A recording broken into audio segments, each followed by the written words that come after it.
नमस्कार, चुनाव नाव में आपका स्वागत है। मैं हूं साजिद। नगर निगम चुनाव पार्टी के लिए एक इमेज वैल्यू बनती जा रही है और गुरुग्राम नगर निगम चुनाव सर पर है। ऐसे में हमारे साथ मौजूद हैं chief media coordinator BJP Haryana Surajpal Amod. Sir, BJP क्या दोबारा दिल्ली गुरुग्राम में दोहराएगी? क्या तैयारियां चल रही हैं पार्टी की? हम दिल्ली निश्चित तौर पे गुरुग्राम में दोहराएंगे और हम फरीदाबाद, दिल्ली और हरियाणा के अंदर अभी जितने भी चुनाव हुए हैं, लोकल बॉडी के, पंचायत के चुनाव हों, जिला परिषद के चुनाव हों, उसी का इतिहास हम दोबारा पुनः गुरुग्राम के अंदर दोहराएंगे। और मुझे ऐसा लगता है कि 2.5 साल हरियाणा गवर्नमेंट को हो चुके हैं और 3 साल मोदी सरकार को हो चुके हैं, तो निश्चित तौर पे जो यूपी उत्तर प्रदेश के चुनाव के बाद जो देखने को मिला, मुझे ऐसा लगता है क्योंकि गुरुग्राम अपने आप में मिनी भारत है और पूरे देश के लोग गुरुग्राम के अंदर रहते हैं। और मुझे ऐसा लगता है कि जो गुरुग्राम का चुनाव होगा वो अपने आप में हरियाणा का और मोदी सरकार की जो उपलब्धियां हैं उनको लेकर एक आईना सबके सामने आने वाला है। और मुझे ऐसा लगता है भारतीय जनता पार्टी अपनी तैयारी की ओर बढ़ चुकी है। गुरुग्राम में प्रदेश सरकार को, खट्टर सरकार को बने हुए 2.5 साल हो गए, तो ऐसी क्या उपलब्धि है बीजेपी की जो अब नगर निगम चुनाव में जनता बीजेपी को वोट दे? पहली बार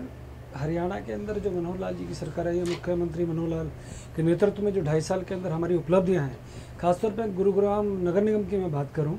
तो पहली बार मुख्यमंत्री ने ऐसा एक स्टेप लिया है। मैं DLF फेज 1, 2, 3 की अगर बात करूं, मैं सुशांत लोक 1 और 2 की बात करूं, मैं पालम विहार की बात करूं, जो पहले बिल्डरों ने लोगों से वहाँ पैसे ले लेके बिल्डरों ने वहाँ पर उनको प्लॉट दे दिए, परंतु सुविधाएं नहीं दी। उस सुविधाएं ना देने के कारण वहाँ के जो स्थानीय निवासी थे, जो गुड़गांव को, क्योंकि DLF फेज 1, 2, 3 गुड़गांव की शान माने जाते हैं और पूरे विश्व के अंदर DLF का, सुशांत लोक का, अंचल का नाम चलता था, वो गुरुग्राम की वजह से चलता था, परंतु वहाँ सुविधाएं नहीं थी। मनोहर लाल जी ने मुख्यमंत्री बनने के बाद ये निर्णय लिया कि क्यों ना इन बिल्डरों से जो कॉलोनियाँ इनको लेकर इनको गुड़गांव नगर निगम के द्वारा ही इनको दोबारा से रीडेवलप किया जाए, क्योंकि इन लोगों ने बिल्डरों ने जो वहाँ के निवासी थे, वहाँ के स्थानीय निवासी थे, उन लोगों से पैसा हड़प लिया। उन लोगों से पैसा लेकर वहाँ पर जो सुविधाएं देनी चाहिए थी, चाहे बिजली की हो, चाहे पानी की हो, चाहे सड़कों की हो, जो बेसिक जो नीड है वहाँ के लोगों की, उन लोगों को सुविधाएं नहीं दी। तो मनोहर लाल जी की सरकार ने पहला काम ये किया कि उन लोगों को बिल्डरों के चुंगल से निकालकर ये नगर निगम गुड़गांव को दे दिया, जिसके कारण अब क्या होने वाला है, गुड़गांव नगर निगम के अंदर में अगर ये बड़ी बड़ी कॉलोनी आ जाएंगी, क्योंकि गुड़गांव की पहचान एक साइबर हब, मिलेनियम सिटी के नाम से है, परंतु अगर हम लोग पिछली सरकारों का जो नकारापन था, जो निकम्मापन था, अगर हम उसकी बात करें तो उन लोगों ने सिर्फ हवाई बातें की परंतु ज़मीन पे काम नहीं किया। हम लोग अगर चाहे गुड़गांव के अंदर जो मलिन बस्तियाँ हैं उनको ठीक करने का काम कर रहे हैं। हम गुड़गांव के अंदर हम गुरुग्राम जिसके नाम से जो ये गुड़गांव को जाना जाता था, हमने गुरुग्राम इसलिए नाम रखा कि हम गुरुओं का गांव है, यहाँ पर द्रोणाचार्य की भूमि है और यहाँ इसको जैसा होना चाहिए, जिस गुरु ने पूरे विश्व को ज्ञान दिया, जिसके जो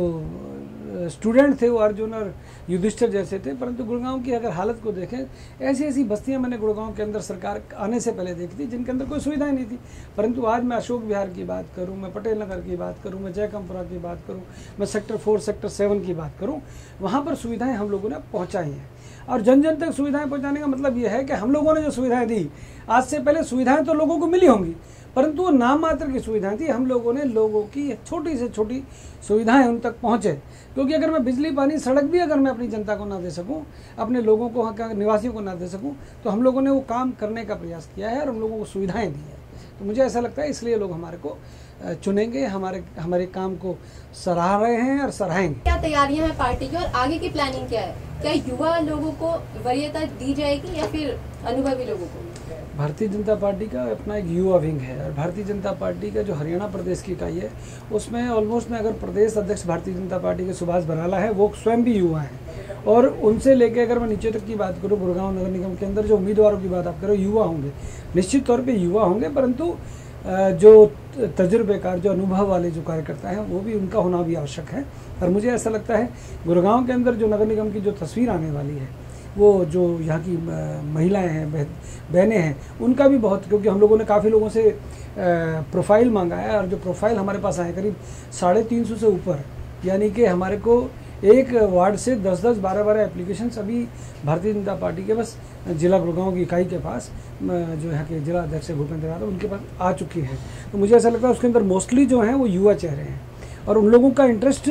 समाज सेवा की ओर और अपने वार्ड में काम करने की ओर जा रहा है। तो निश्चित तौर पे युवाओं के आने से एक जोश होगा और युवा ज़्यादा काम कर सकता है, मुझे ऐसा लगता है। युवाओं का आना आवश्यक भी है, तो ये होने वाला है। Thank you sir. तो जैसे कि सूरजपाल जी ने कहा, इस बार गुरुग्राम में युवा चेहरे देखे जाएंगे, तो हम उम्मीद करते हैं कि गुरुग्राम एक नए सिरे से उभर कर सामने आएगा।